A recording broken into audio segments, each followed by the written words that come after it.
Vámonos con el presidente Andrés Manuel López Obrador, quien encabeza hoy los actos por el Día de la Armada de México. Escuchemos.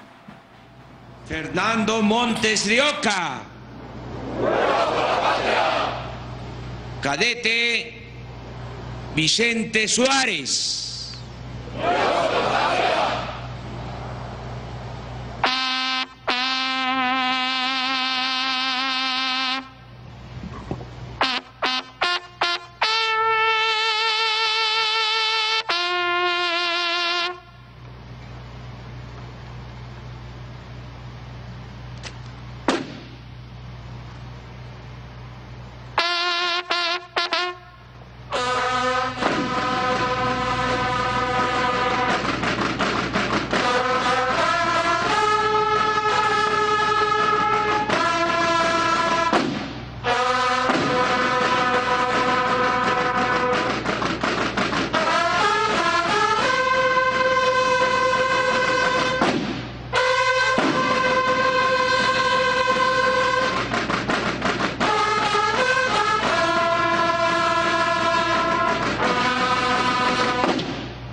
Regresamos con el presidente Andrés Manuel López Obrador, que encabeza hoy los actos por el Día de la Armada de México. Vamos a escuchar.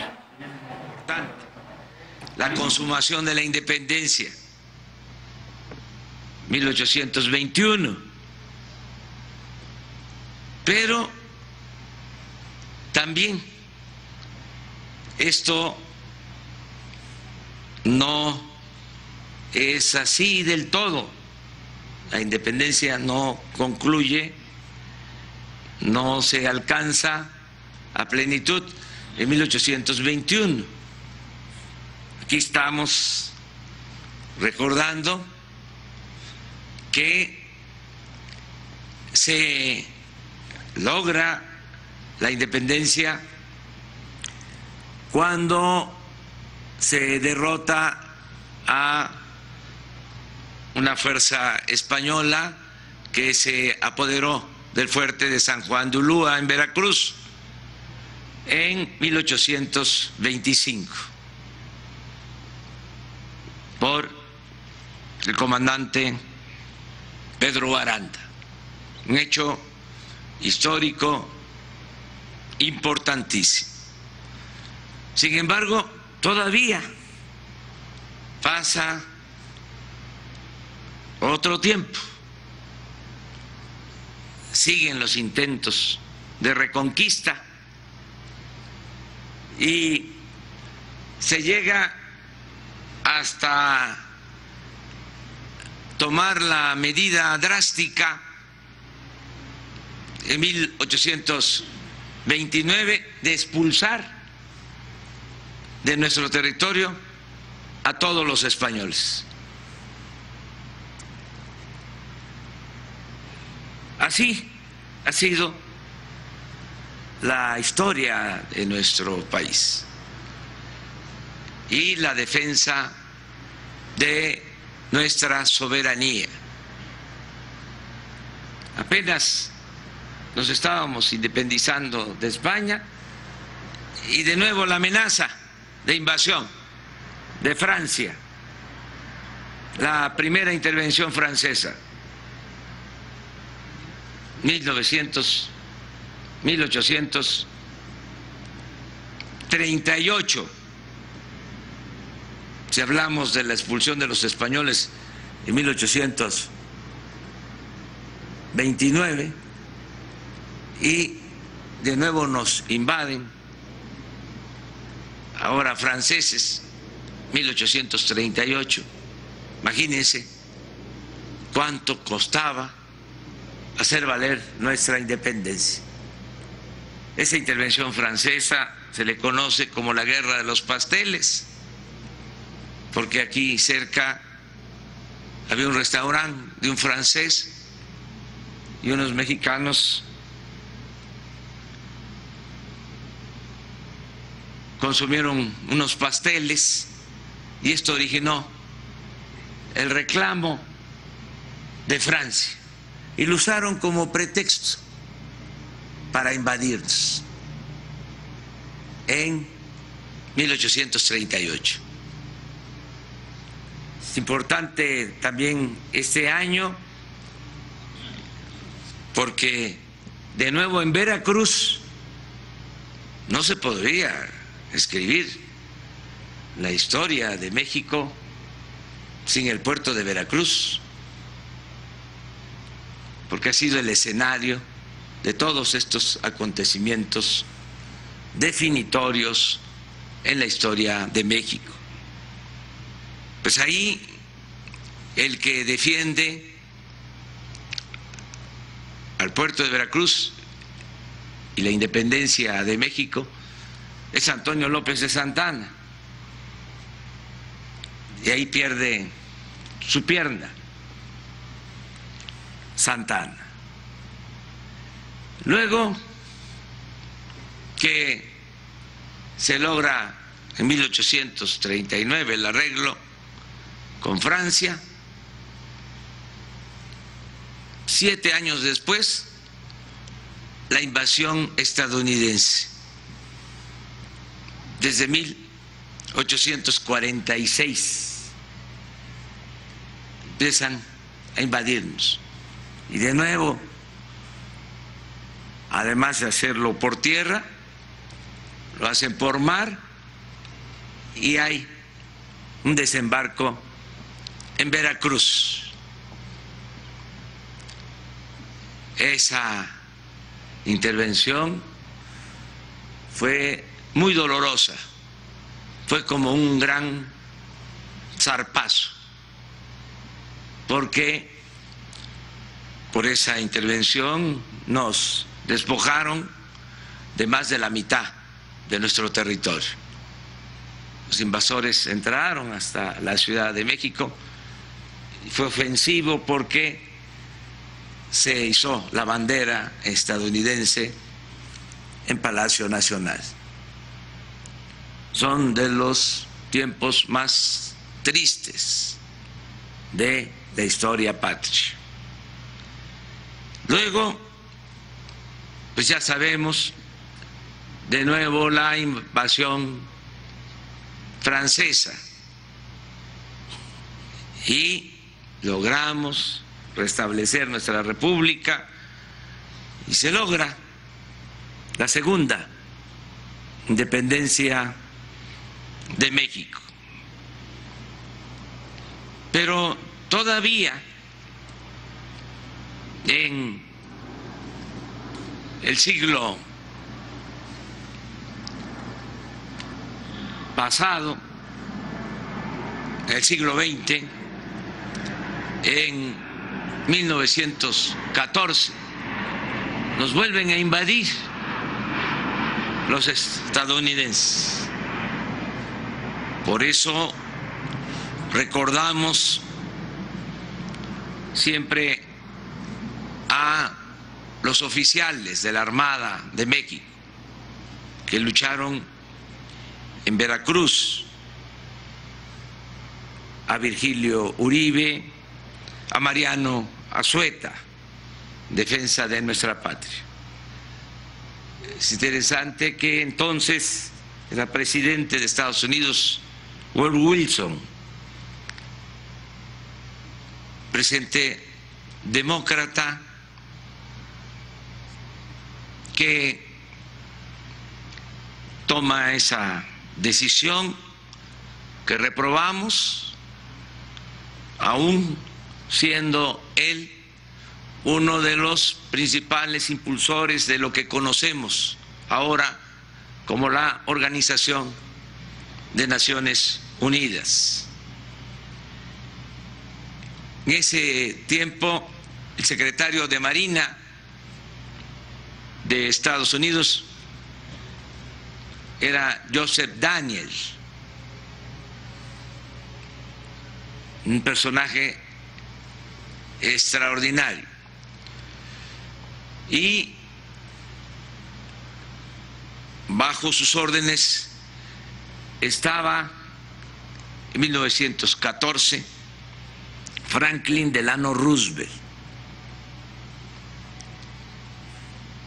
Cuando México hace valer de nuevo su independencia, su soberanía, 1938, con la expropiación del petróleo, luego de amenazas en el sentido de que si se nacionalizaba el petróleo, si se expropiaba a empresas petroleras extranjeras, nos iban a volver a invadir, porque las empresas petroleras extranjeras dominaban todo el Golfo de México.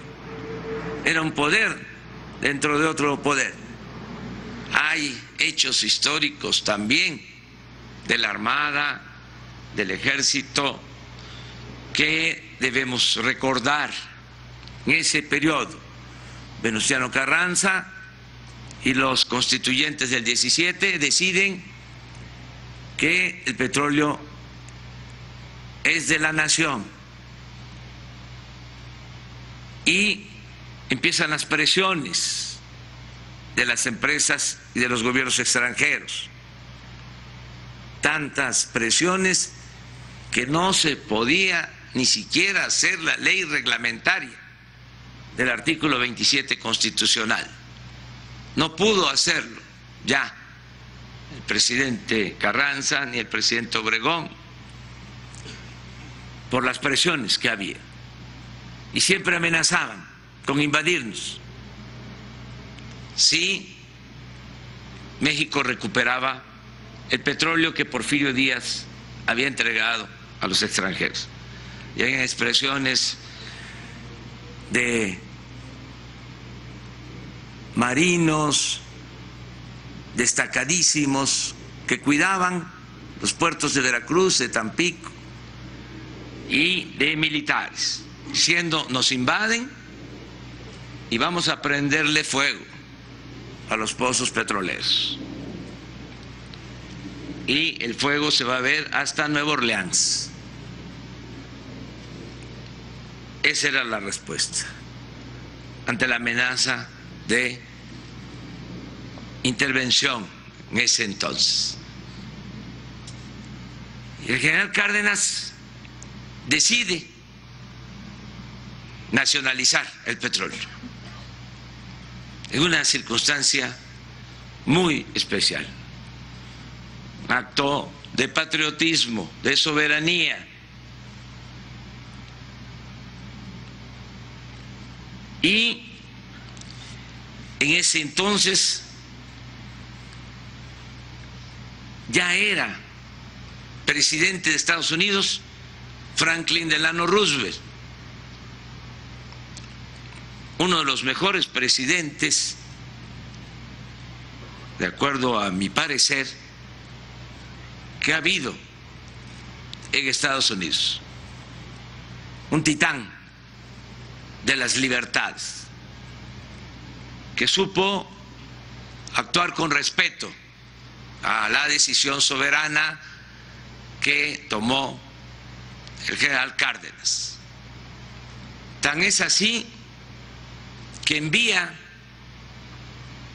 el presidente Roosevelt de embajador a México al que había sido su jefe, al que había estado de secretario de Marina en 1914, a Joseph Daniels. Se convierte en el embajador de Estados Unidos en México y en un aliado de el gobierno de México y en un hombre respetuoso de la soberanía de nuestra patria. Por eso se puede consumar la expropiación petrolera. Hay otras circunstancias, pero esto es importante. El general Cárdenas, cuando expropia el petróleo, escribe en su diario de que recordaba el tiempo en que había estado de comandante en el Golfo, todavía era capitán y había estado de comandante en la zona militar del Golfo con sede en Papantla, y decía en el 38, escribía en su diario, de que lo visitaba el gobernador de Veracruz, Heriberto Jara, y que platicaban de los abusos que cometían las empresas petroleras extranjeras, y que eso lo tenía presente, y que eso influyó para tomar esa decisión de expropiar el petróleo. Fíjense cómo es la vida y la historia. El primer secretario de Marina en 1940, nombrado por el presidente Lázaro Cárdenas, fue Heriberto Jara, primer secretario de Marina. Por eso me da mucho gusto estar aquí y conmemorar esta fecha histórica de el capitán Pedro Baranda. La historia de los Baranda de Campeche es también algo extraordinario, excepcional, porque sus dos hijos también fueron militares, Pedro y Joaquín. Pedro fue gobernador de Campeche, de Tabasco. Los dos participaron en el movimiento de reforma. Los dos lucharon para defender a la patria con o durante la intervención francesa. Y Joaquín fue alrededor de 20 años secretario de Justicia y de Instrucción Pública en el gobierno de Porfirio Díaz. La familia Baranda es una familia de estirpe revolucionaria, de luchadores independentistas. Por eso, repito, me da mucho gusto participar en esta ceremonia. Además me ejercita la memoria. Yo soy apasionado de la historia y esto me ayuda también a no olvidar, a tener muy claro nuestro pasado para seguir defendiendo nuestros ideales. Termino haciendo un reconocimiento muy especial al almirante José Rafael Ojeda Durán, un hombre leal. Celebro que no me equivoqué al nombrarlo secretario de Marina.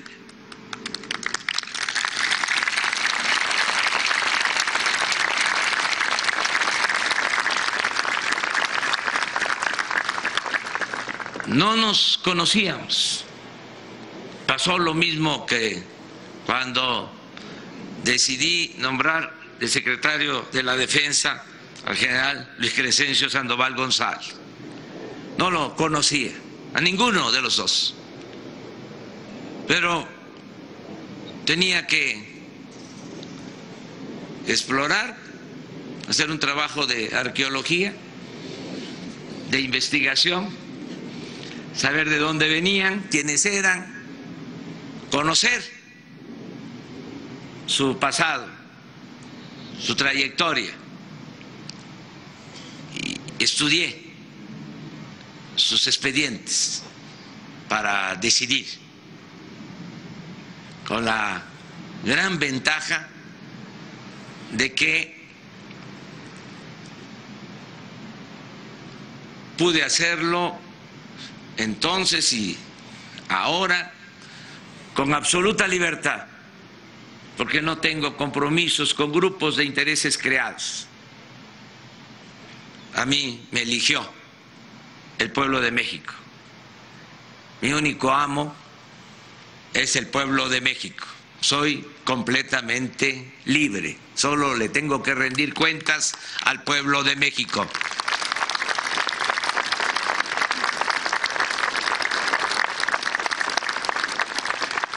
El expediente del general Crescencio Sandoval, había algo que se repetía.